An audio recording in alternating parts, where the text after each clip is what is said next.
Mi prometido Leo se inclinó hacia mí, su aliento cálido contra mi oreja, su mano un peso firme en la parte baja de mi espalda. «No mires ahora», susurró, su voz un murmullo grave que era a la vez calmado y urgente. «Pero tu tía Carol viene hacia aquí, y parece que está a punto de rescatar a un cachorro de una casa en llamas». Forcé una sonrisa, apretando más mi copa de champán. La fiesta era una cacofonía de risas forzadas e historias familiares que había oído 1000 veces. Entonces la vi. La tía Carol, una mujer cuyo principal rasgo de personalidad era la lástima fuera de lugar, venía directa hacia mí, su rostro una máscara de trágica preocupación.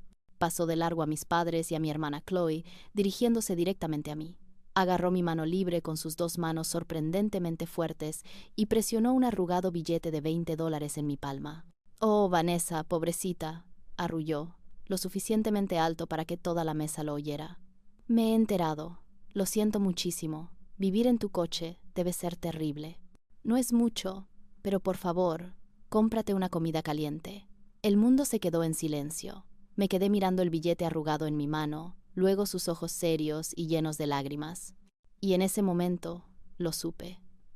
Las miradas extrañas y compasivas, las conversaciones en voz baja que se detenían cuando entraba en una habitación, las extrañas tarjetas de «pensando en ti» con dinero dentro, todo encajó en una única y horrible revelación. Mi hermana no solo había estado quitándome mi dinero durante 3 años, había estado construyendo todo un imperio sobre mi ruina ficticia. Era la cosa más brillante y malvada que había visto en mi vida, y estaba a punto de salvarme la vida. Antes de continuar con la historia, por favor suscríbete. Necesito alcanzar los 1000 suscriptores para poder seguir trayéndote historias como esta cada día. Para ti es solo un clic, pero para mí significa mucho. Para entender cómo terminé sosteniendo un billete de $20 de lástima en la fiesta del 40º aniversario de mis padres, tienes que entender el ecosistema tan particular de mi familia. No era tanto un árbol genealógico como una cadena alimenticia familiar, y durante 32 años yo había sido la fuente principal de nutrientes. Mis padres, Don y Meredith, eran buenas personas de la misma manera que una planta de interior es buena. Quedaban bien en una habitación, no causaban demasiados problemas, pero requerían un cuidado constante y específico para evitar que se marchitaran dramáticamente. Su mundo entero, su barómetro emocional completo, estaba atado a mi hermana menor, Chloe. Chloe era el sol. Todos nosotros éramos simplemente pequeños planetas tristes atrapados en su órbita, nuestros propios climas dictados por sus caprichos. Ella era la hija predilecta, la artista, el espíritu libre. Todos estos eran eufemismos encantadores para crónicamente desempleada y emocionalmente volátil. Yo, por otro lado, era la responsable, la estable, la que consiguió una beca, se graduó con un título práctico y consiguió un trabajo corporativo con un plan de jubilación y un seguro dental. Yo no era el sol, era la red eléctrica, necesaria, funcional y completamente dada por sentada hasta que saltaba un fusible. Mi vida entera fue una serie de yo limpiando los desastres de Chloe, tanto literales como metafóricos. Pagué sus multas atrasadas de la biblioteca en la secundaria. Escribí sus ensayos de solicitud para la universidad en el bachillerato. Cuando abandonó esa misma universidad después de un semestre porque su profesor de poesía no entendía su genio, fui yo quien condujo 6 horas para empacar sus cosas del dormitorio, mientras ella lloraba en el asiento del copiloto sobre la naturaleza sofocante del aprendizaje institucionalizado. Mis padres simplemente suspiraban, retorciéndose las manos. «¿Qué vamos a hacer con ella?», me preguntaban, como si yo fuera una copadre y no su hermana. «Eres tan buena para resolver las cosas, Vanessa». Lo que querían decir era, por favor, haz que este problema desaparezca para que no tengamos que lidiar con él. Durante años, llevé el título de «la solucionadora» como una medalla de honor. Me hacía sentir necesitada, importante. Era la única forma que conocía de ganarme mi lugar en una familia que vertía todos sus elogios y afecto en la rueda más ruidosa y disfuncional.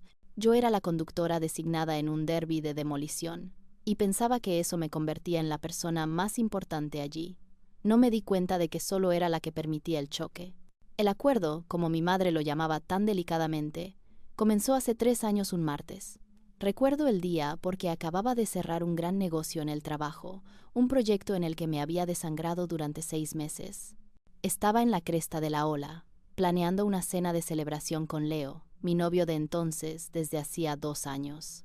Mi teléfono sonó, y el identificador de llamadas era mamá, pero supe por la sucesión frenética de llamadas que se trataba de una emergencia a nivel Chloe. Respondí al tercer timbre.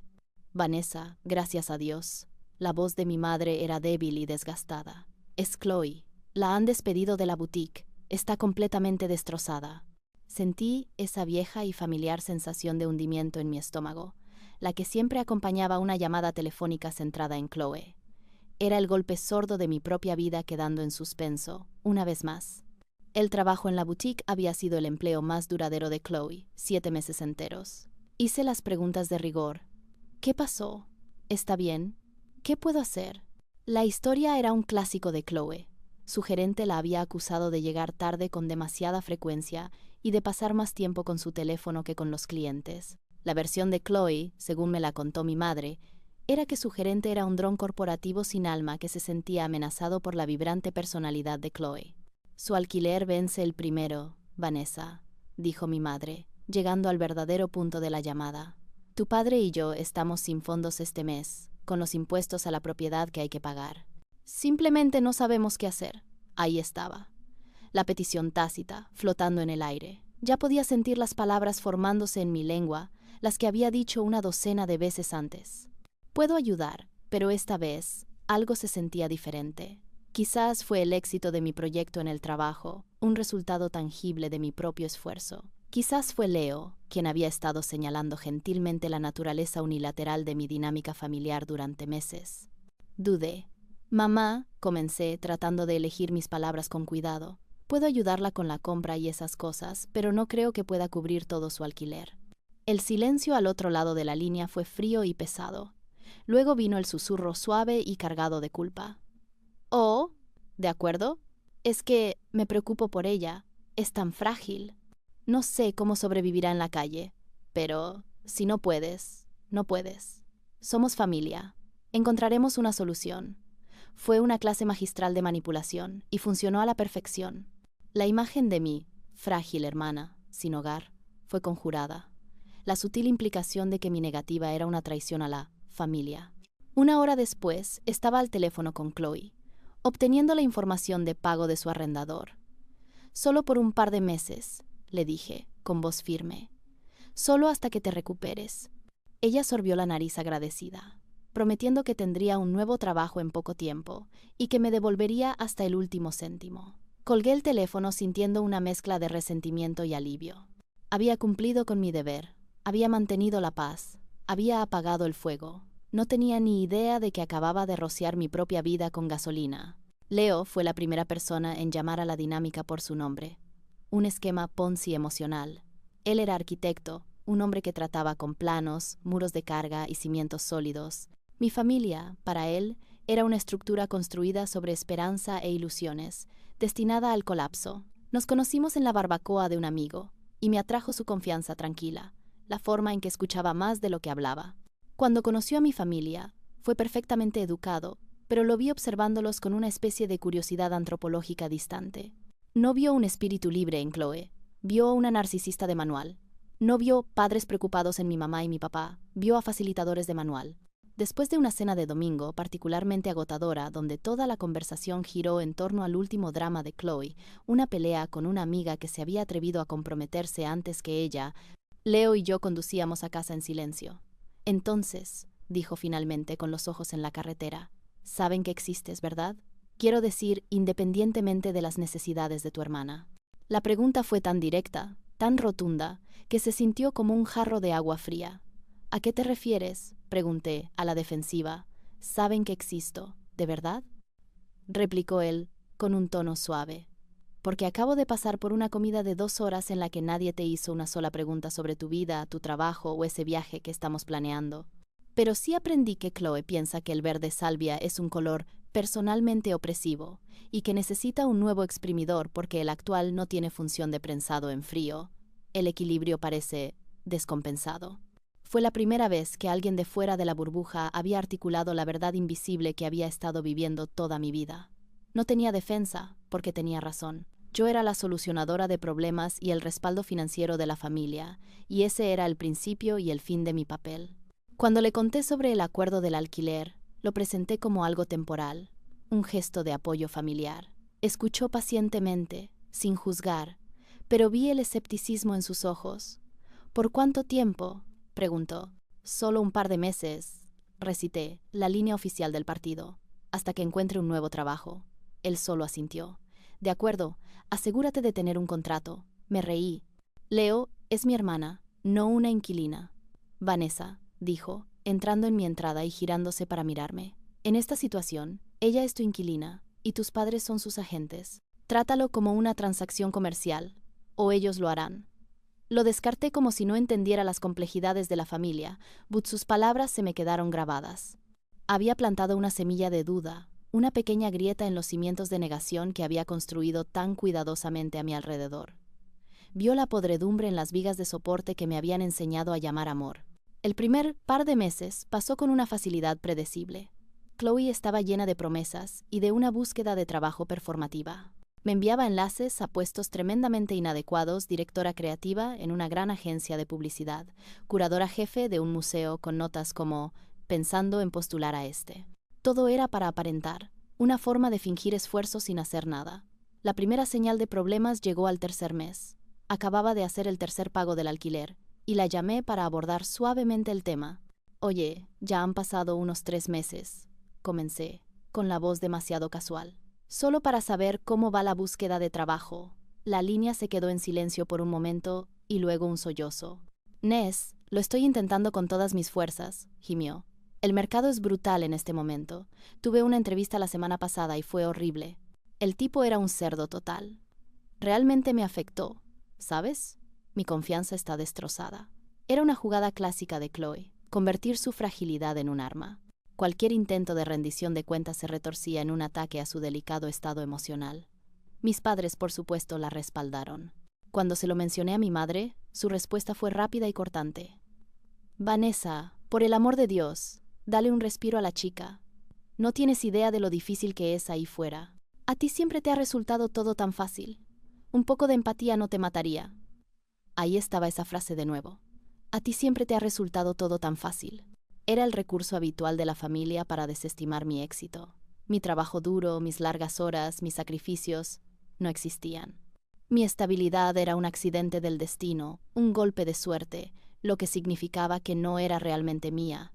Era un recurso para ser compartido, o más exactamente, desviado. Así que me eché para atrás. Me dije a mí misma que otro mes no haría daño. Me iba bien en el trabajo, podía permitírmelo. Solo estaba siendo una buena hermana, una buena hija. Estaba manteniendo la paz. Pero una semilla de resentimiento había sido plantada.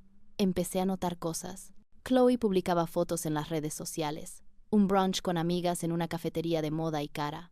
Un vestido nuevo que se había comprado para una fiesta. Entradas para un concierto. Sabía que no tenía ingresos. Entonces, ¿de dónde salía ese dinero?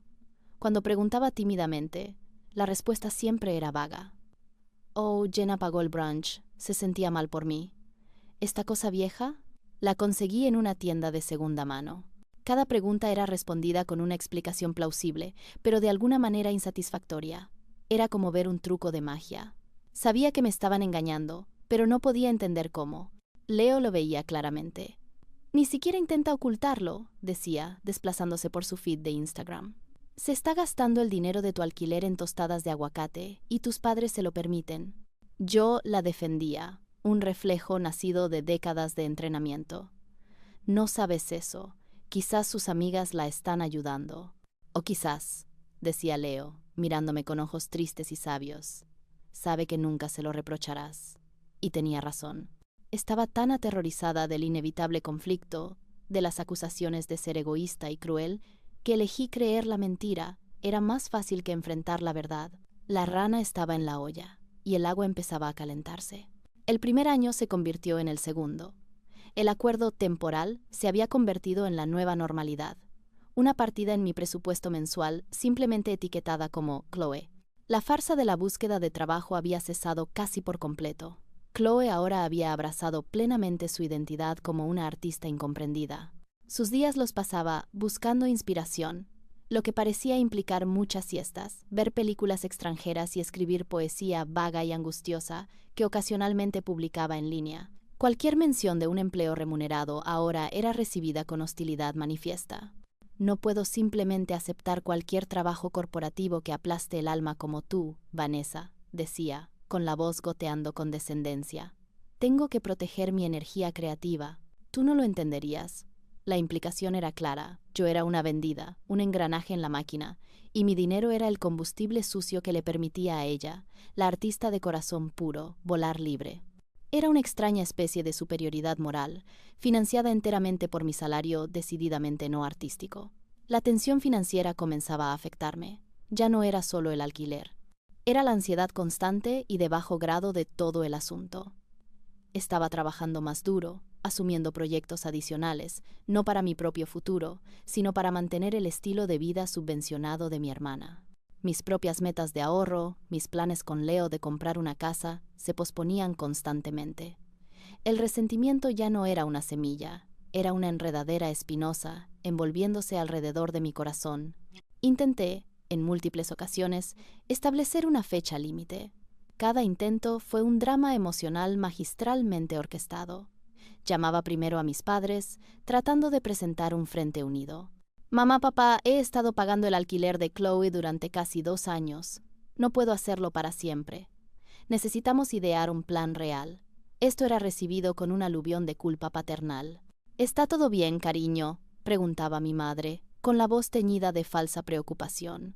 ¿Tienes algún tipo de problema financiero? Sabes que siempre puedes contárnoslo. Era un giro brillante, reformulando mi límite como un fracaso personal. De repente, yo era la que tenía el problema. Mi padre entonces intervenía con declaraciones que sonaban prácticas, pero que en última instancia estaban vacías. Tenemos que ser inteligentes con esto. No podemos simplemente quitarle la alfombra de debajo de los pies. Podría enviarla a una espiral. El acto final siempre era la propia Chloe. Después de ser alertada por nuestros padres, me llamaba, llorando histéricamente. No puedo creer que me hagas esto. Pensé que me querías. ¿Quieres que me quede sin hogar, verdad? Siempre has estado celosa de mí. La acusación era tan absurda que casi me dejaba sin aliento. ¿Celosa? ¿Estaba celosa de su incapacidad para mantener un trabajo? ¿De su completa dependencia de los demás? Era una proyección del más alto nivel, pero ante sus lágrimas y la desaprobación silenciosa de nuestros padres, siempre, eventualmente, cedía. Está bien, suspiraba, exhausta y derrotada. Unos meses más. Pero Chloe, tienes que empezar a tomar esto en serio. Ella prometía que lo haría, y el ciclo comenzaba de nuevo. Estaba atrapada, no por cadenas, sino por los lazos invisibles e irrompibles de la obligación familiar y el chantaje emocional. Estaba financiando mi propia miseria, y me lo agradecían con desprecio. El punto de inflexión comenzó con un álbum de fotos. Para mi 30º cumpleaños, mis padres me regalaron un gran libro adornado en cuero con El viaje de Vanessa, grabado en oro en la portada. Me conmovió. Sentí que era el primer regalo verdaderamente personal que me habían dado en años. Leo y yo nos sentamos en el sofá para hojearlo más tarde esa noche. Las primeras páginas estaban bien. Fotos de bebé, fotos escolares, lo de siempre. Pero a medida que llegamos a mi adolescencia y principios de la edad adulta, surgió un patrón extraño. Cada uno de mis logros importantes estaba inexplicablemente vinculado a Chloe. Una foto mía sosteniendo mi diploma de bachillerato tenía una foto más pequeña, insertada, de Chloe en su baile de secundaria del mismo año. Una foto mía el día de mi graduación universitaria estaba en una página opuesta a una página completa de Chloe en un viaje a la playa que había hecho ese mismo mes. La foto de mi primer coche, la foto de mi primer apartamento, todas se presentaban como parte de un díptico con algún evento aleatorio y mundano en la vida de Chloe. Era extraño. Así que eres un collage, dijo Leo, con voz neutra. Qué divertido. Intentaba hacer una broma, pero la observación me golpeó duro. Yo no era el tema del álbum, era el contexto para la vida de Chloe. La gota que colmó el vaso fue la última página. Era una foto de Leo y yo, sonriendo, de unas vacaciones recientes, y pegada justo al lado había una foto de retrato de aspecto profesional de Chloe. Debajo, mi madre había escrito con su caligrafía enrevesada: mis 2 hermosas hijas, ambas encontrando su camino en el mundo. Leo simplemente cerró el libro. No dijo una palabra. Solo me miró, su expresión una mezcla de lástima e ira en mi nombre. Esa noche no pude dormir. El álbum de fotos se sentía como un microcosmos de toda mi existencia. No era una persona completa a los ojos de mi familia. Era un personaje secundario, un recurso, una nota a pie de página en la gran y dramática historia de Chloe. A la mañana siguiente, me desperté con una resolución fría y dura que no había sentido antes. Fui a mi oficina en casa y saqué mis extractos bancarios. Retrocedí 3 años, resaltando cada pago de alquiler, cada Venmo de emergencia, cada transferencia de ¿puedes adelantarme esto? El total era asombroso. Era más que el pago inicial que necesitábamos para la casa con la que Leo y yo habíamos estado soñando. Ver el número en blanco y negro, una cifra fría y dura despojada de todo contexto emocional, fue como si me echaran un cubo de agua helada. No era ayudar, era martirio financiero, y estaba harta. Redacté un correo electrónico para mis padres y Chloe. Era corto, educado e inflexible. Con efecto, en 60 días, escribí: dejaré de realizar los pagos del alquiler de Chloe. El pago final será el 1 de octubre. Esto no es negociable. Adjunté la hoja de cálculo que había hecho. Le di a enviar antes de que pudiera perder el valor. El silencio que siguió fue la parte más espeluznante. Durante 24 horas completas hubo silencio. Ni llamadas telefónicas histéricas, ni mensajes de texto cargados de culpa. Era la calma antes de la tormenta, y sabía, con una certeza aterradora, que esta tormenta sería diferente. No iban a pelear conmigo por ello. Iban a hacer algo mucho, mucho peor. El silencio se rompió no con una explosión, sino con una serie de ondas extrañas y desconectadas. Una semana después de enviar el correo electrónico, mi prima Sara me envió un mensaje de texto de la nada. Hola Kim-to, solo pensaba en ti. Mantén la cabeza alta, las cosas mejorarán. Miré el texto, confundida. ¿Mejorar de qué? Mi vida era genial, aparte del drama familiar autoinfligido. Respondí: gracias, todo bien por aquí, solo ocupada con el trabajo. Espero que estés bien. Ella respondió con un único emoji de pulgar hacia arriba. Se sintió extraño, pero no le di importancia. Unos días después, llegó una tarjeta por correo de mi tía abuela Millie. Dentro había un mensaje genérico de «pensando en ti» y un billete de $50. De nuevo, extraño. La tía Millie no era de regalos espontáneos. La llamé para agradecerle, y la conversación fue forzada y extraña. «Oh, solo cuídate, querida», dijo, su voz llena de una lástima almibarada que no pude descifrar. «No te preocupes por devolvérmelo, solo recupérate». ¿Recuperarme? Estaba perfectamente bien. Estaba prosperando. Le conté a Leo sobre las extrañas interacciones y él se quedó muy quieto. «Están llevando a cabo una campaña de desprestigio», dijo, con voz sombría. «¿De qué estás hablando?», pregunté, molesta por su cinismo. «Eso es una locura». «¿Lo es?», replicó. «Piénsalo, Vanessa. Los cortaste. Les quitaste su principal fuente de financiación. No van a aceptarlo sin más. No van a admitirle a la familia que han estado viviendo de su hija durante 3 años. Entonces, ¿qué hacen? Cambian la narrativa. Crean una historia en la que ellos son los héroes, los padres sufridos de 2 hijas con problemas. La idea era tan monstruosa, tan diabólicamente manipuladora, que no pude aceptarla. «No», dije, negando con la cabeza. «No, no lo harían. ¿Mis propios padres? ¿Mi hermana? No harían eso». Pero incluso mientras lo decía, un pavor frío me recorría la espalda. Las piezas comenzaron a encajar de una manera que me hizo sentir mal. Las miradas compasivas de los familiares lejanos que había visto en un encuentro reciente en el supermercado. Los tonos susurrantes. La repentina afluencia de caridad que no necesitaba. No solo me estaban dejando ir, estaban reescribiendo mi realidad para satisfacer sus necesidades. Ya no podían tenerme como la hija exitosa y benévola, porque esa narrativa ya no les servía. Si yo no era la benefactora, tenía que ser la víctima. Era el único otro papel que sabían cómo asignar. El periodo previo a la fiesta del 40º aniversario de mis padres estuvo cargado de esta extraña nueva tensión. Las llamadas de mi madre eran empalagosamente dulces. «Oh, cariño, estamos deseando verte. No te preocupes por un regalo, solo ven tú. Eso es todo lo que importa». El subtexto era sofocante. Sentía que estaba caminando hacia una emboscada, pero no tenía idea de cuál era el arma ni de qué dirección vendría. Solo sabía que algo estaba profunda y fundamentalmente mal. Mi familia me miraba, pero veían un fantasma, una historia con moraleja, y estaba empezando a darme cuenta de que ellos eran quienes la habían creado. La noche de la fiesta de aniversario se sintió como una obra de teatro surrealista en la que yo era la única que no había leído el guión. La mano de Leo era un punto de apoyo permanente y tranquilizador en mi espalda baja, mientras nos movíamos entre la multitud de parientes en el salón de baile alquilado del club de campo. El aire estaba impregnado del aroma de lirios y carne asada, y un cuarteto de cuerdas se abría paso con entusiasmo a través de un popurrí de canciones pop. Cada interacción estaba fuera de tono. Mi tío Robert me dio una palmada en el hombro un poco demasiado fuerte, diciendo: «Aguanta ahí, niña. Los tiempos difíciles no duran, pero la gente dura sí». Mi prima Jessica me dio un abrazo que duró un instante de más, susurrando: «Siento mucho por lo que estás pasando». Yo solo sonreía tensamente y asentía, mi confusión aumentando con cada aliento críptico. ¿De qué lo sentían todos? ¿De mi excelente evaluación de desempeño en el trabajo? ¿De las increíbles vacaciones que Leo y yo acabábamos de reservar? No tenía ningún sentido. Encontré a mis padres presidiendo cerca de la mesa del pastel. Mi madre se apresuró, envolviéndome en una nube de su perfume caro. «Vanessa, lo lograste. Estábamos tan preocupados». Apretó mi brazo, sus ojos escaneando mi atuendo, un vestido nuevo que había comprado específicamente para la ocasión, con una mirada que era menos de aprecio y más evaluativa, como si estuviera sorprendida de que tuviera ropa sin agujeros.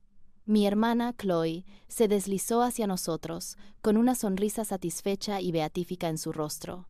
Llevaba un vestido que sabía a ciencia cierta que costaba más que el pago mensual de mi coche. «Nessie», arrulló, usando un apodo de la infancia que sabía que odiaba. «Te ves bien, teniendo en cuenta todo». Teniendo en cuenta que... La pregunta era un grito en mi cabeza, pero solo le devolví la sonrisa, un rictus de obligación social. Toda la escena parecía montada. Mi familia me trataba con el tipo de cuidado gentil y condescendiente que se reserva para los recién afligidos o los enfermos terminales. Estaban representando una actuación para el beneficio de los parientes reunidos, y yo era la estrella involuntaria. La peor parte era que no podía reprochárselo sin parecer desquiciada. «¿Qué quieres decir con teniendo en cuenta? ¿Por qué estáis preocupados por mí?» Las preguntas solo me harían parecer paranoica, demasiado sensible. Habían creado una narrativa tan completa, tan insidiosa, que cualquier intento de cuestionarla solo serviría como prueba adicional de mi supuesta inestabilidad. Estaba en una prisión de su creación, y los barrotes estaban forjados con la lástima de otras personas. Sentí los dedos de Leo apretarse en mi espalda.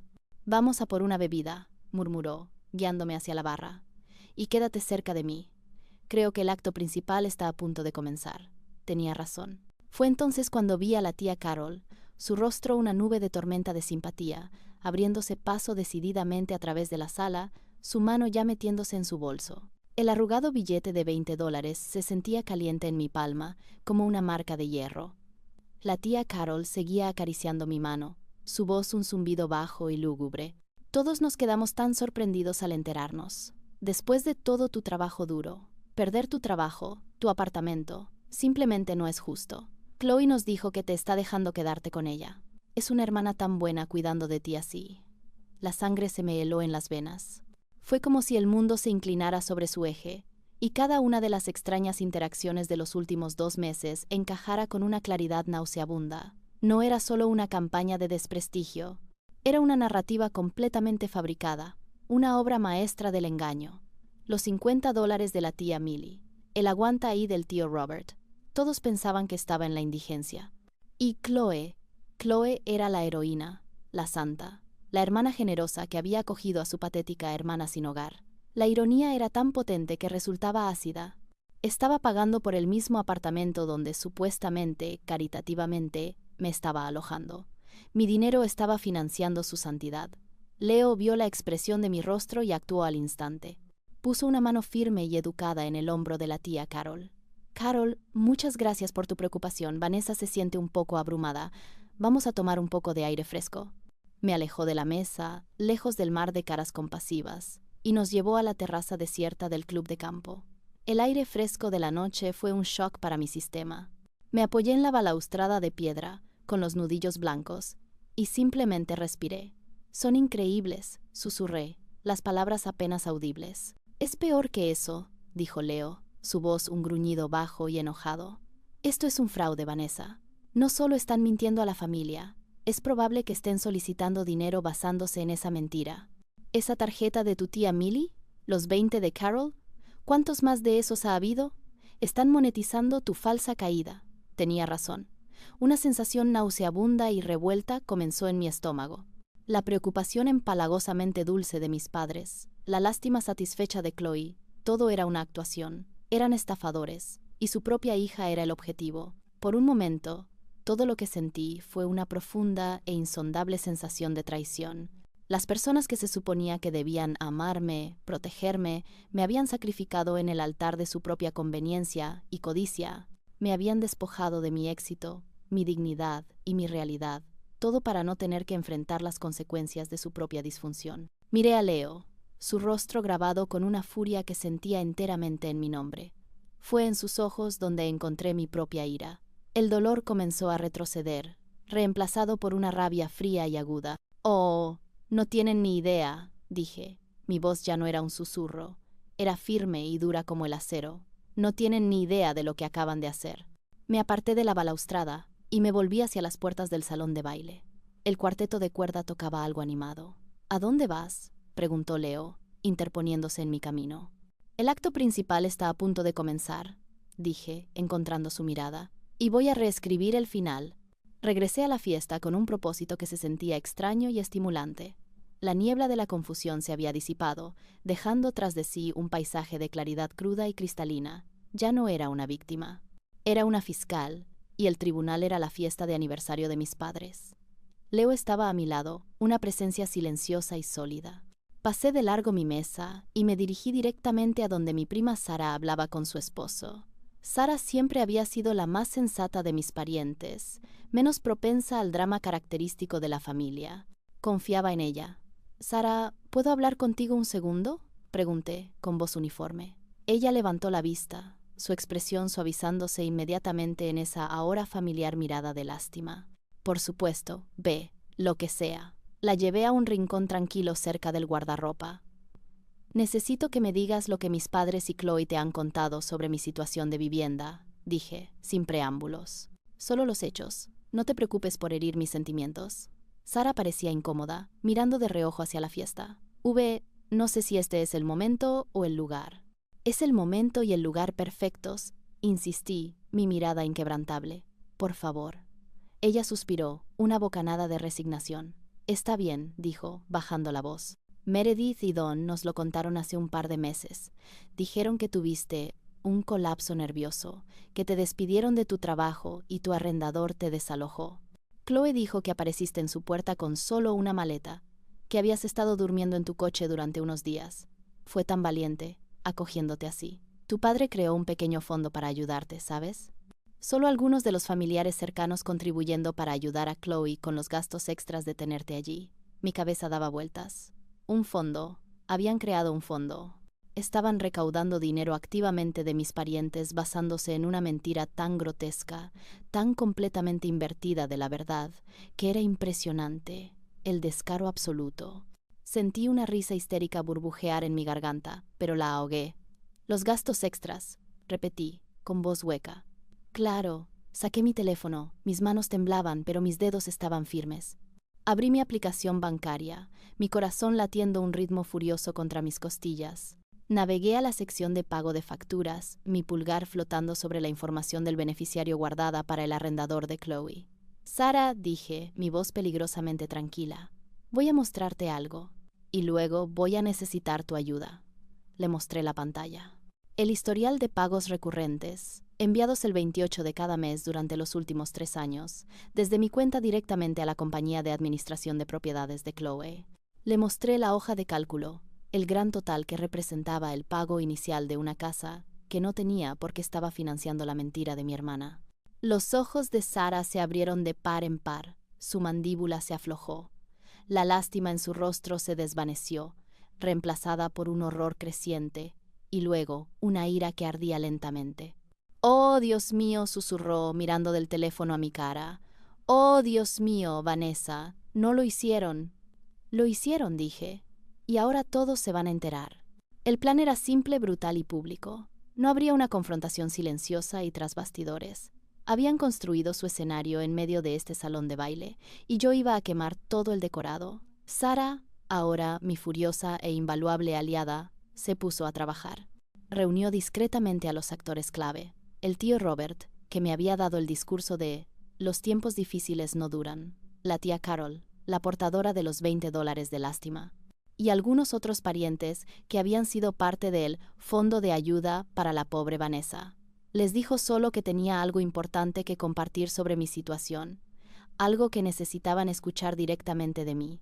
Nos reunimos cerca del fondo de la sala, una pequeña y sombría isla en el mar de festividad forzada. Mis padres y Chloe estaban en la pista de baile, mi padre haciendo girar a mi madre en un círculo torpe pero feliz, Chloe riendo al margen. Se veían tan normales, tan felices. La vista me llenó de una rabia tan pura que se sintió como una fuerza física. Leo estaba a mi lado, su presencia un escudo silencioso. El pequeño grupo de parientes me miraba con diversos grados de curiosidad y preocupación. La tía Carol tenía su bolso apretado contra el pecho como si estuviera lista para hacer otra donación. «¿De qué se trata esto, Vanessa?», preguntó el tío Robert, su voz ronca pero no hostil. Respiré hondo. «Primero», dije, mi voz clara y firme, «quiero agradecerles a todos por su preocupación durante los últimos meses. Las tarjetas, las llamadas, los regalos». Tuve el arrugado billete de $20 de la tía Carol. «Ha llegado a mi conocimiento que a todos se les dijo que había perdido mi trabajo, mi apartamento y que estaba sin hogar». Un murmullo de confirmación recorrió el pequeño grupo. Asintieron, sus rostros tristes. «Quiero que todos sepan que eso no es cierto», continué. «No he perdido mi trabajo. De hecho, recientemente fui ascendida. No he perdido mi apartamento. Leo y yo estamos en proceso de obtener la preaprobación para una hipoteca de una casa. No estoy, ni he estado nunca, sin hogar». La confusión en sus rostros era palpable. Se miraron entre ellos, luego de nuevo a mí. «Pero Meredith y Chloe dijeron», comenzó la tía Carol, su voz apagándose. «Sé lo que dijeron», interrumpí, mi voz endureciéndose. «También les dijeron que Chloe me estaba permitiendo generosamente quedarme con ella. ¿Es eso correcto?». Todos asintieron de nuevo. «Y les dijeron que iniciaron un fondo para ayudar a Chloe con los gastos extras de alojar a su indigente hermana». Esta vez, los asentimientos fueron más vacilantes. Estaban empezando a sentir que algo estaba muy mal. «Bueno», dije, desbloqueando mi teléfono, «me gustaría mostrarles a todos exactamente quién ha estado pagando por ese apartamento durante los últimos 36 meses consecutivos». Le pasé mi teléfono al tío Robert. La pantalla mostraba el historial de transacciones, una larga y condenatoria lista de pagos de mi parte a una compañía de administración de propiedades. La verdad era innegable, escrita en el lenguaje frío y duro de un libro de contabilidad bancario. La actuación había terminado. La verdadera historia estaba a punto de comenzar. El tío Robert miró la pantalla del teléfono, con el ceño fruncido en concentración. Se desplazó hacia arriba, luego hacia abajo, su pulgar moviéndose lentamente sobre la lista de transacciones. El silencio se alargó, denso de tensión. El cuarteto de cuerda había pasado a una versión sensiblera de una canción de Celine Dion, una banda sonora horriblemente irónica para el drama que se desarrollaba en el rincón de la sala. Finalmente, levantó la vista, sus ojos encontrándose con los míos. La rudeza había desaparecido, reemplazada por una mirada de profunda y creciente furia. Esto es su alquiler», dijo, su voz un gruñido bajo. «Has estado pagando su alquiler». «Durante 3 años», confirmé, mi voz resonando con una finalidad que se sintió como un golpe de martillo. Le pasó el teléfono a la tía Carol, quien lo entrecerró, su rostro palideciendo a medida que entendía lo que estaba viendo. Miró el billete de $20 que aún sostenía en mi otra mano como si fuera una serpiente venenosa. El teléfono pasó de persona en persona, cada reacción una copia al carbón de la anterior. Confusión, luego comprensión creciente, luego una ola de repulsión e ira. «El fondo», murmuró el esposo de Sara, sacudiendo la cabeza con incredulidad. «Don recaudó más de $2,000. El número me golpeó como un golpe físico. $2,000. Habían estafado a su propia familia por $2,000, usando mi miseria ficticia como cebo. Era mucho peor de lo que había imaginado. La mezquindad, la codicia, la pura y sobrecogedora crueldad de todo ello. Justo en ese momento, la canción terminó y la pista de baile se despejó. Mi madre, sonrojada y riendo, vio nuestro sombrío corrillo. Su sonrisa vaciló. Vio la tormenta gestándose en los rostros de su hermano y su hermana. Lo supo. Comenzó a caminar hacia nosotros, una mirada de indagación nerviosa en su rostro. Chloe la seguía, una sonrisa satisfecha aún pegada a sus labios, completamente ajena. Este era el momento de la verdad.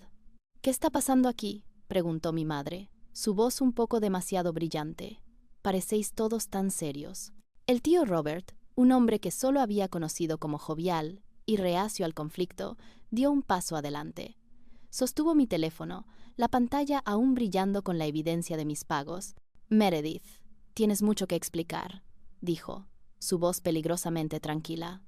Tú, Don y Chloe, vais a explicar esto, ahora mismo. La sonrisa de Chloe finalmente se desvaneció, reemplazada por un destello de pánico. Miró del rostro del tío Robert al de mi madre, y finalmente a mí. En mis ojos no encontró a la hermana familiar y derrotada a la que estaba acostumbrada. Encontró a una extraña, alguien fría y resuelta. Vio que el juego había terminado. El gaslighting, las mentiras, los años de manipulación, todo estaba a punto de derrumbarse sobre ellos en medio de su propia fiesta. Y yo era la que sostenía el detonador. El rostro de mi madre pasó por una rápida serie de microexpresiones: confusión, negación, pánico y, finalmente, un intento desesperado de control. Forzó una risa, un sonido agudo y quebradizo que rompió la tensión por una fracción de segundo. Robert, ¿de qué diablos estás hablando? Vanessa, ¿qué es esto? ¿Qué les has estado diciendo? Era una jugada clásica, presentarme como la alborotadora, la mentirosa. Pero no funcionó, no esta vez. La evidencia estaba ahí mismo, brillando en la pantalla de mi teléfono. No les he dicho nada, mamá, dije, mi voz como el hielo. Les he mostrado los extractos bancarios del alquiler que he estado pagando por el apartamento de Chloe durante 3 años. Chloe dejó escapar un jadeo, un sonido teatral de pura indignación. Eso no es verdad. Está mintiendo, chilló, su voz elevándose a un tono familiar e histérico. Solo está celosa. Siempre ha estado celosa de mí y de mi relación con mamá y papá. La tía Carol, que había permanecido en silencio hasta ese momento, con el rostro como una máscara de horror, finalmente habló. «Entonces, ¿para qué eran los $20, Chloe?», preguntó, su voz temblando de rabia. «¿Para qué era el fondo de ayuda para la pobre Vanessa? Don me quitó $100 a mí y a George el mes pasado. Dijo que era para tus compras porque tenías una boca más que alimentar». La acusación quedó suspendida en el aire, nauseabunda y específica. Mi padre, que se había estado acercando para ver qué era todo el alboroto, se quedó helado. Vio los rostros de sus hermanos, la evidencia en sus manos, y supo que estaba atrapado. Parecía un animal acorralado. El rostro de Chloe se descompuso. Su defensa habitual, el berrinche histérico, no estaba funcionando. La audiencia ya no era comprensiva. Estábamos desesperados. Gimió finalmente, con lágrimas corriendo por su rostro. Pero estas no eran las lágrimas frágiles y manipuladoras a las que estaba acostumbrada. Eran las lágrimas calientes y de pánico de alguien que ha sido pillado con las manos en la masa. No sabíamos qué más hacer. Vanessa estaba siendo tan fría con todo. Iba a cortarme el grifo. Mi madre corrió a su lado, rodeándola con un brazo. «Tiene razón», dijo mi madre, volviéndose hacia mí, sus ojos brillando con un veneno que nunca antes había visto. «Estabas amenazando con dejar a tu propia hermana en la calle. Solo intentábamos protegerla. No pensamos que sería para tanto. Fue solo una mentirijilla piadosa para ayudar a la familia». «¿Una mentirijilla piadosa?», la voz del tío Robert fue un cañonazo. «Defraudaste a tu propia familia, Meredith. Usaste una mentira sobre la desgracia de tu hija, una mentira que inventaste para quitarnos dinero, todo mientras Vanessa estaba pagando por todo. No es una mentira piadosa, es un robo, es asqueroso». Mi padre finalmente encontró su voz, pero era débil y aflautada. «Bueno, no nos pongamos todos histéricos, es un simple malentendido». Pero ya nadie le escuchaba. La verdad estaba fuera, fea e innegable, retorciéndose en medio del salón de baile. Los cimientos de su mundo se habían agrietado y las mentiras se derramaban como aguas residuales. Yo solo me quedé allí, viendo cómo todo ardía. No sentí triunfo, todavía no. Solo sentí un profundo y hueco vacío. Esta era mi familia, y estaba podrida hasta la médula. Las consecuencias inmediatas fueron caóticas y feas. La fiesta, a todos los efectos, había terminado. El cuarteto de cuerda había enmudecido, y los invitados restantes o bien miraban abiertamente nuestro grupo de conflicto o susurraban furiosamente entre ellos. El aire de celebración se había agriado hasta convertirse en uno de vergüenza pública. Mi padre seguía intentando aplacar a todos, usando su tono habitual de «seamos todos razonables», pero sus palabras habían perdido toda autoridad. Era como un rey cuyos súbditos acababan de descubrir que su corona era de cartón. El tío Robert no estaba dispuesto a aceptarlo. Era un hombre de principios simples, en blanco y negro, y lo que veía era una traición profunda e imperdonable. Exigía la devolución inmediata del fondo, no solo para él, sino para todos los que habían contribuido. Quiero un cheque, don, esta noche, por el importe total. Mi madre, al darse cuenta de que culparme no funcionaba, cambió de táctica a la victimización total. Se aferró a Chloe, que ahora sollozaba incontrolablemente, una tormenta de autocompasión. «Mira lo que has hecho», me sisió mi madre, su voz baja y venenosa. «Has arruinado nuestro aniversario. Nos has humillado. Todo porque no podías soportar ver que tu hermana recibiera un poco de ayuda. Siempre has sido egoísta, Vanessa. Siempre». La acusación era tan fantásticamente retorcida, tan completamente desprovista de realidad, que casi me reí. Durante años, esas palabras me habrían destrozado. Me habrían enviado a una espiral de culpa y duda, pero ahora eran solo ruido. Ya no tenían poder sobre mí. Miré a mi madre, su rostro contraído por la rabia y la autocompasión, y no sentí nada. Fue como mirar a una extraña con la que no quería tener nada que ver. Leo, que había sido un pilar silencioso y estoico a mi lado todo este tiempo, finalmente habló. «Nos vamos», dijo, su voz tranquila pero absoluta. Puso su mano en mi espalda, una presión firme y tranquilizadora. No miró a mis padres ni a Chloe. Se dirigió al tío Robert y a la tía Carol. «Lamentamos mucho que su noche se haya arruinado, y lamentamos que todos hayan sido arrastrados a esto». «No tenéis nada de qué disculparos, hijo», dijo el tío Robert, sus ojos todavía fijos en mi padre. «Idos. Nosotros nos encargaremos de esto». Eché un último vistazo a la escena. Mi padre, pálido y sudoroso, tratando de escribir un cheque en la esquina de la mesa de regalos. Mi madre, protegiendo a mi hermana quejumbrosa como si la protegiera de un animal atacante, mientras me lanzaba miradas asesinas. Mis parientes, sus rostros una mezcla de disgusto y sombría determinación. Esta era la familia que había pasado toda mi vida tratando de complacer, tratando de mantener unida. Era una farsa, un desastre hueco y disfuncional sostenido por mentiras y mi dinero. Les di la espalda. Dejé que Leo me guiara fuera del salón de baile, lejos de los escombros. Cuando salimos a la noche fresca y tranquila, sentí como si estuviera saliendo de una prisión. Había estado cumpliendo una cadena perpetua que ni siquiera sabía que me habían impuesto. Y finalmente, de manera sobrecogedora, era libre. El viaje a casa fue silencioso. Miré por la ventana del pasajero, las luces de la calle convirtiéndose en largas y hipnóticas rayas. No estaba llorando, ya no estaba enfadada. Simplemente me sentía vacía, como una casa que ha sido vaciada. Todos los muebles, toda la basura, todos los recuerdos, desaparecidos.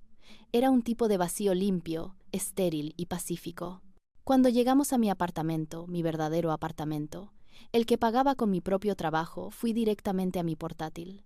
Leo se sentó en el sofá, observándome, dándome el espacio que necesitaba. Abrí un nuevo correo electrónico. Los destinatarios eran mamá, papá y Chloe. El asunto era comunicación final. Mis dedos volaron sobre el teclado. Las palabras surgían con facilidad, como si hubieran estado esperando justo debajo de la superficie durante años. Escribo esto para informarles que, con efecto inmediato, nuestra relación ha terminado. El apoyo financiero ha finalizado. Toda comunicación cesará ahora. No me llamen. No me envíen mensajes de texto. No me envíen correos electrónicos. No vengan a mi casa ni a mi lugar de trabajo. Han quemado todos los puentes, no solo conmigo, sino con su propia integridad. Las personas a las que mintieron y robaron eran su familia. La persona que eligieron sacrificar para su narrativa fue su hija y hermana. No seré parte de esta familia por más tiempo, porque no es una familia. Es una entidad tóxica y transaccional, y formalmente me desvinculo. Les deseo todas las consecuencias que tan ricamente se han ganado. Adjunté la hoja de cálculo de los pagos una última vez, y luego le di a enviar. Inmediatamente después, revisé mi teléfono y mi ordenador. Bloqueé sus números, bloqueé sus direcciones de correo electrónico, los bloqueé en todas las plataformas de redes sociales. Fue una amputación digital. Con cada clic, sentí que un peso se levantaba de mis hombros. Era el peso de la expectativa, de la obligación, de la culpa, del amor no correspondido. El paso final fue el más catártico. Fui a mi armario y saqué el álbum de fotos de cuero que me habían regalado por mi cumpleaños, el viaje de Vanessa. Lo llevé al contenedor de basura comunitario detrás de mi edificio y lo dejé caer dentro. Aterrizó con un golpe suave y sin importancia. No era un viaje. Era una pieza de propaganda, y ya había terminado de leerla. Cuando volví a entrar, Leo estaba de pie en la cocina, sosteniendo 2 copas de vino. No me preguntó si estaba bien. No dijo, te lo dije. Simplemente me entregó una copa. Por nuevos cimientos, dijo, con voz suave. Choqué mi copa contra la suya. Por nuevos cimientos, repetí. Y por primera vez en toda mi vida sentí que finalmente estaba construyendo algo que era verdaderamente mío. Las primeras semanas de silencio fueron extrañas. Seguía esperando que mi teléfono sonara con un número desconocido, o que una carta suplicante y manipuladora apareciera en mi buzón. Estaba preparada para una explosión de extinción, esa ráfaga final y desesperada de actividad antes de que un comportamiento se extinga por completo. Pero no hubo nada, solo un silencio profundo e interminable. Más tarde me enteré por Sara que las consecuencias en la fiesta habían sido catastróficas. El tío Robert había cumplido su amenaza, asegurándose de que mi padre devolviera cada céntimo del fondo esa noche. La historia de su engaño se había extendido por la familia lejana como un reguero de pólvora. Mis padres y Chloe se habían convertido en parias de la noche a la mañana.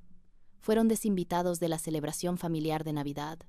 Primos que solían llamarlos para todo de repente guardaron silencio. Habían cambiado el respeto de su familia por unos pocos miles de dólares y una mentira, y la hora de pagar la factura finalmente había llegado. Aproximadamente un mes después de la fiesta, recibí una notificación de un servicio de monitoreo de crédito. Era una alerta por un cambio en un registro público asociado con el nombre de Chloe, una solicitud de desalojo.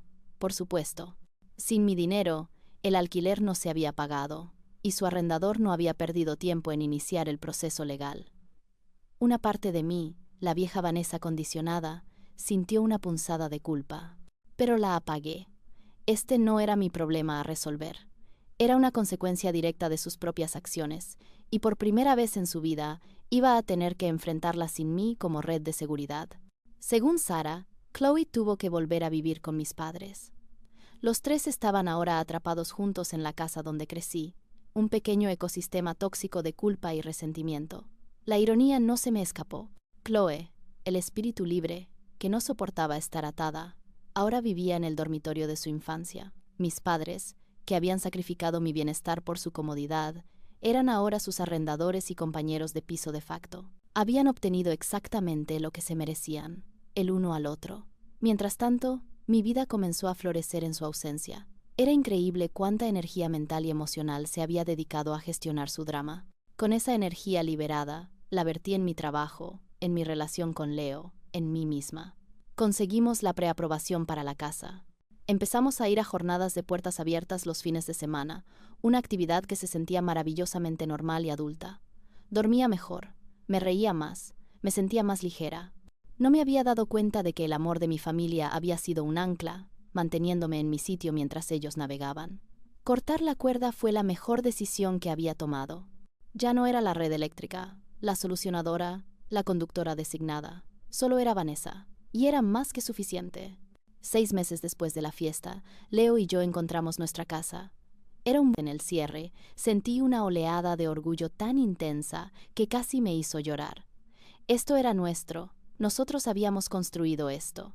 No con dinero de la familia, no con privilegios heredados, sino con nuestro propio trabajo duro, nuestros propios sacrificios y nuestros propios sueños compartidos. El día que nos dieron las llaves, no empezamos a mudarnos de inmediato. Simplemente nos sentamos en el suelo del salón vacío, compartiendo una botella de champán barato y comiendo pizza de la caja. El sol poniente entraba a raudales por la gran ventana delantera, proyectando largas sombras sobre los suelos de madera.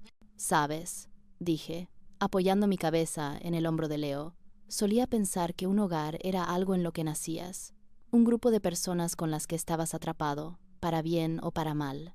«Eso es una casa», dijo, besando la parte superior de mi cabeza. «Un hogar es algo que construyes. Es un lugar donde te sientes seguro, respetado y visto. Es un lugar donde los cimientos son sólidos». Tenía razón. La casa en la que crecí tenía cimientos defectuosos. Estaba plagada de la podredumbre de secretos y mentiras, construida sobre el terreno inestable del favoritismo y la manipulación. Había pasado 30 años tratando de tapar las grietas, de apuntalar las paredes hundidas, sin darme cuenta de que toda la estructura estaba condenada. Alejarme no había sido un acto de destrucción. Había sido un acto de autopreservación. Tuve que dejar atrás la casa en ruinas para poder construir mi propio hogar. Esa tarde, mientras nos preparábamos para irnos, mi teléfono vibró. Era un mensaje de texto de un número desconocido. Mi corazón dio un pequeño salto familiar, pero lo abrí. «Sé que me bloqueaste, pero soy Chloe. Escuché que compraste una casa. Debe ser agradable. El coche de papá se averió y mamá necesita una nueva receta. Supongo que algunas personas simplemente lo tienen todo». El mensaje era un cóctel perfecto de los grandes éxitos de Chloe. Agresión pasiva, culpa y una completa falta de autoconciencia. Era un intento patético y desesperado de engancharme de nuevo a la vieja dinámica, de hacerme sentir responsable de sus problemas autoinfligidos. La antigua Vanessa se habría atormentado por ese texto. Habría sentido una punzada de culpa, un sentido del deber. La nueva Vanessa simplemente lo leyó, con una leve y irónica sonrisa en los labios, y lo borró sin responder. Bloqueé el número, y salimos por la puerta principal de nuestro nuevo hogar, cerrándola con seguridad detrás de nosotros. Pasó un año de paz dichosa e ininterrumpida. Leo y yo nos instalamos en nuestro nuevo hogar, pintando paredes, plantando un jardín y llenando el espacio con nuestras propias risas y rutinas. El silencio de mi familia de origen fue absoluto. Me había convertido en un fantasma para ellos y ellos, a su vez, se habían desvanecido de mi vida como un mal sueño. La pieza final e inesperada de vindicación llegó en forma de una invitación de boda. Era de mi prima Sara. Se casaba en otoño, y por supuesto, Leo y yo estábamos invitados. Un pequeño nudo de ansiedad se apretó en mi estómago. Sabía que mis padres y Chloe probablemente no estarían en la lista de invitados, pero la idea de navegar por un gran evento familiar, incluso con caras amigas, todavía era desalentadora. Le envié un mensaje de texto a Sara para confirmar mi asistencia. «¡Qué emoción por ti! Allí estaremos», escribí. Su respuesta llegó al instante. «No puedo esperar para celebrar con ustedes. Y no te preocupes. El trío tóxico ha sido oficialmente desinvitado de todas las futuras funciones familiares». El tío Robert lo llamó un ataque preventivo por la paz. Me reí a carcajadas. La familia, resultó, tenía límites después de todo. Simplemente necesitaban una razón suficientemente atroz para hacerlos cumplir. La boda fue hermosa. Se celebró en un granero rústico en el norte del estado, y todo el día estuvo lleno de alegría y afecto genuino. Fue la antifiesta de aniversario. Mientras veía a Sara y su nuevo esposo tener su primer baile, rodeados de personas que realmente los amaban y apoyaban, sentí una sensación de profunda claridad. Así era como se suponía que debía sentirse la familia. No era una deuda que pagar o una carga que llevar. Era una fuente de fuerza, una red de apoyo, una celebración compartida de los hitos de la vida. A lo largo de la noche, varios tíos, tías y primos se acercaron a mí, pero esta vez no había lástima en sus ojos. Había respeto. El tío Robert me dio un abrazo de oso y me dijo que estaba orgulloso de mí. La tía Carol, con el rostro libre de trágica preocupación, me dijo que me veía feliz y que mi nueva casa era hermosa en las fotos que Sara le había mostrado. No mencionaron a mis padres ni a Chloe. No era necesario. La familia había seguido adelante colectivamente. Habíamos extirpado la podredumbre y el resto de la estructura era más fuerte por ello. Más tarde esa noche, Leo y yo estábamos de pie afuera bajo las estrellas, lejos de la música y el baile. «Sabes», dije, durante mucho tiempo pensé que familia era mi característica definitoria. La buena hija, la hermana responsable. Pensé que si los perdía, no sabría quién era. ¿Y ahora?, preguntó, tomando mi mano. Miré hacia el cálido resplandor de la fiesta, a las siluetas de la gente riendo y bailando. Pensé en nuestra pequeña casa, nuestras mañanas tranquilas, nuestro futuro compartido. Ahora lo sé, dije, una lenta sonrisa extendiéndose por mi rostro. Soy la arquitecta, y no he hecho más que empezar. La vida continuó avanzando, benditamente libre del drama que una vez la había definido. Leo y yo adoptamos un terrier mestizo desaliñado de un refugio local, y lo llamamos Goose. Viajamos. Organizamos cenas en nuestra casa, llenándola de amigos que celebraban nuestros éxitos y nos apoyaban sin condiciones. Aprendí a distinguir entre la obligación que me habían enseñado a sentir y el amor genuino que ahora estaba experimentando. El amor que compartía con Leo no era una transacción, era una asociación. El afecto que recibía de nuestros amigos no estaba condicionado a lo que podía hacer por ellos. Se basaba en quién era yo.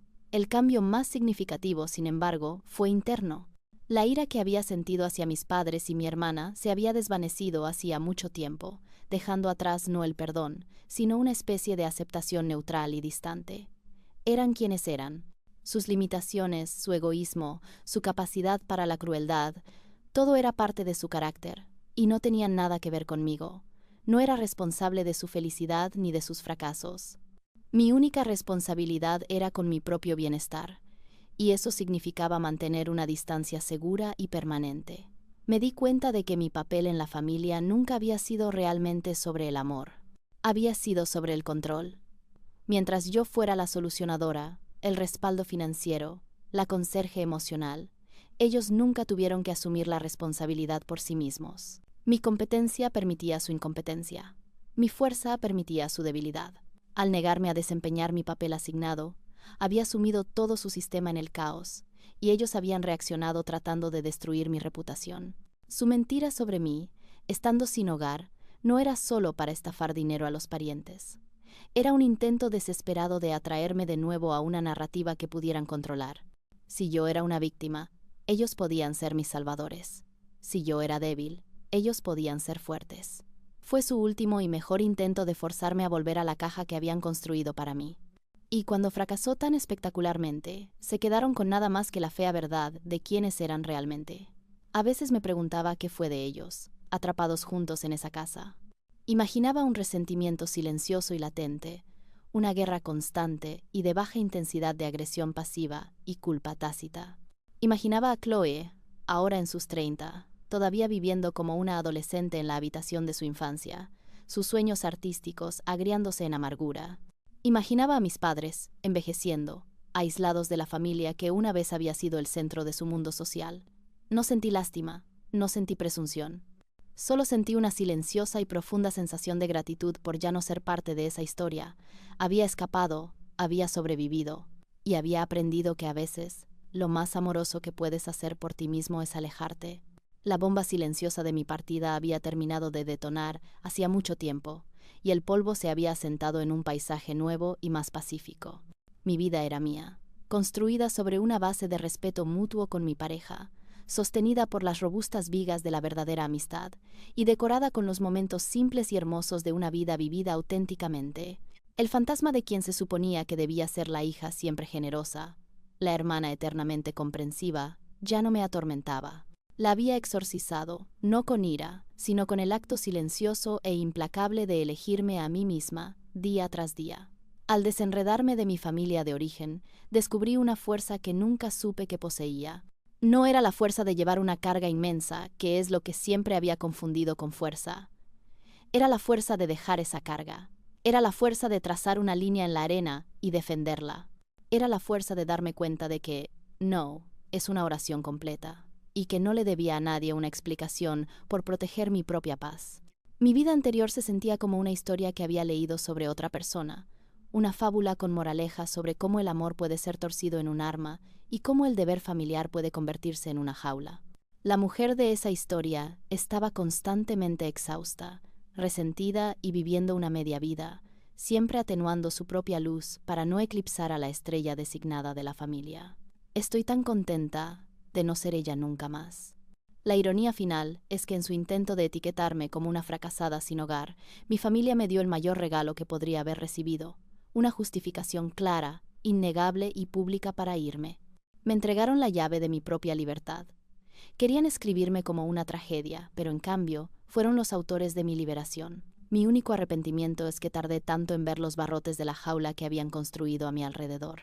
Pero una vez que los ves, nunca puedes dejar de verlos. Y una vez que eres libre, nunca, jamás, vuelves atrás. Así que ahora se lo paso a ustedes. Elegí cortar los lazos por completo, amputar una parte de mi vida que estaba enferma para salvar el resto.